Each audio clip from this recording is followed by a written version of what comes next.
خباتکار عبدالکریم محمود باوی یلماز به تومتین اندامتیا پارتیا که قدغکری و نروا و به چکرنا جوانین کرد لطاقا زور آوایا شاما پایتخت که او تاق پرانیا نشتجین و کردن هاته زندان کرن و پشتی 2 سالان جگرتن جعالی رژیم اسد و جبر که راست لیدان و اشکنجه هات جانا خوش دستا و شهید بو. خباتکار عبدالکریم محمود باوی یلماز یک جن اجتماع پرور و ولات پارزین کردین روجاوای کردستانی بو و بدلسوزی خدمت دوزا گل خود کر و لگلک مانگرتن و خوبشاندان دیجی رژیم سوریه بجداری کریه که یک جه اندامین کمیتا آمدکارین خوبشاندانا لپیش قصر اسد ده سال 1986 ده بو.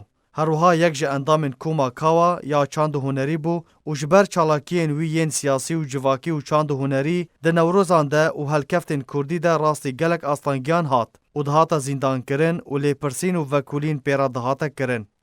پشتی چالاکی و لوو تفگر ویا برچاف بو آرمانجا رژیم اسد ده 21 تیر ماه سال 2013 جعالی اولکاری رژیم اسد دما گرتنا سرمالا وی هاته بنچاف کرن و تومتین وی همان تومتین که رژیم اسد آراسته همو گرتین خوین سیاسی دکرن بو.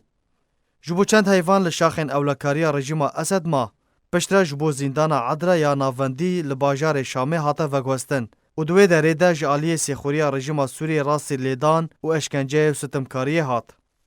خباتکار عبدالکریم محمود باوی یلماز اندام کمیتا هرمی یا پارتیا دموکراتا کردستان سوریه بو. هروها اندام تاخا زور آوا یا انجمن نشتیمانی یا کرد لشام پایتخت سوریه بو. خلق گنده کنگلو یه دور دیرکا روجاوای کردستانیه و جنشتجین تاخا زور آوا یا شامی بو و دوی برچله سال 2014 ده ده زندان رژیم اسد ده جیانا خوش دسته و شهید بو. و لشام پایتخت سوریه به خاک هاته سپارتن.